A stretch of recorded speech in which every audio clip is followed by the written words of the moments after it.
билбейм, эптеп оокат кылып атсанан кандай окуп атат? Оңрул келек деле оокат кылып атпадык беле жакшынакай эми. İştesin emне ал дейсиң, алар деле иштесин да. Жумуш таап бербейби бизге. Биз так адамбыз да, сол рулду дайым. Кыргызстанда оң рулдуу унаалар менен такси кызматын аткарууга тыюу салуу сунушталууда. Жогорку кеңештин депутаты Дастан Бекешевдин айтымында алдыда документ колдоо табат. Эгерде мыйзам күчүнө кирсе, таксисттердин бардыгы лицензия сатып алышы керек. А бирок лицензиянын суммасы белгисиз. Ал азырынча коюла элек. Жогорку кеңештин профилдик комитети аталган мыйзам долбоорун колдоду. Бул тууралуу таксисттердин өздөрүнүн ою кандай, азыр билип көрөбүз. Болбойт да андай. Биз так адамбыз да, сол рулду дайым. Оокат өтпөй калат да. Тең эле Бишкектин теңи, Кыргызстандын тең эле оң рулду да. Ошол Ушу таксинин ушунун кереги жок эле да. Бул оң рулу жок, кээ бир айтып атышпайбы? Ой кантип оокат кылабыз деп. Оңрул келек деле оокат кылып атпадык беле жакшынакай эми кереги жок да менин оюмча. Жок, каршымын, любой киши каршы да. Себеби? Себеби биз каяка барып иш кылабыз. Иш жумуш таап бербейби бизге. Туурабы? Жок дегенде 50 миңден өйдө таап берсин жумуш. Ошону иштейли биз. тарт түзүп берип анан тыйыз болсо жакшы болмок. Баары эле за болмок болуш керек. Азыр эми билбейм, эптеп оокат кылып атсанан кандай окуп атат? Такси кылып атса, баары эле российский, кыргызский эптеп алып иштеп атышпайбы? Көбүнчө эле таксилер ошол. Кыйын болуп калат го. Нааразычылык болот, пикет болот, анан ызыч болот. Андан башка эчтеке болбойт го дейм. Чечкенге болбойт го. Каяка калып барат. Элде өзүнүн оокат кылып аткандан кийин тиричилик кылыш керек да, бала чага багыш керек. Айырмасында жок, колунда жүрүп турсак, өйдө кырсыктан чыгар эле болду. Кырсык ар кандай да эми ар кандай келет. Ал оң рул, сол рулдан болбойт да негизи. Оң рулду таксилерге билбейм, алар деле ошо оокат кылып алып алганда туурабы? Анан эми аны мурун киргизбей койсо болот. Эми киргизгенден кийин эме кылып атат. Ну бирок контролду жесткирээк кылыш керек дагы, иштесин эмне ал дейсиң, алар деле иштесин да. Эмне алат анан? Оокат кылып атат да, ошо таксини алып алып иштейин деп.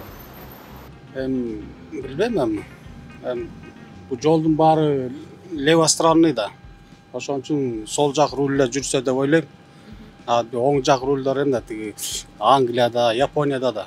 Бул башынан туура эмес болуп калганда, тиги Акаевдин оғанан бери оң руль киргизип, киргизип. Негизи левостранный да биздики сол жак болгондон сол руль менен жүрүш керек. Мен оюмча ошол. Оң руль болсо бөлөк мамлекеттерде өзлөрүндө болуш керек. Мен оюм ошол. Сол жак болгондон кийин сол менен правила менен жүрүш керек.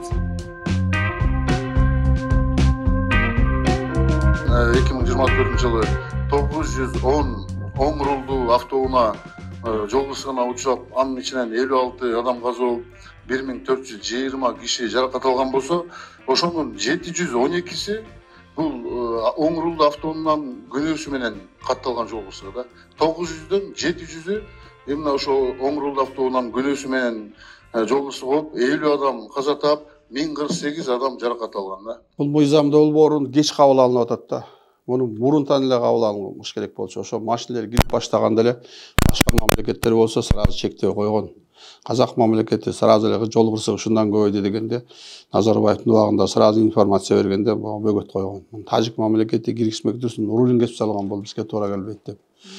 Биздики дагы биздики мынакей. Бул мыйзам боюнча туура келбеген иште мыйзамга туура келбеген. Себеби бизде жол кыймылынын эрежеси боюнча эреже дагы мындан башка мыйзамдарда биздин актыларда нормативдиги оң жактуу кыймыл деп турат.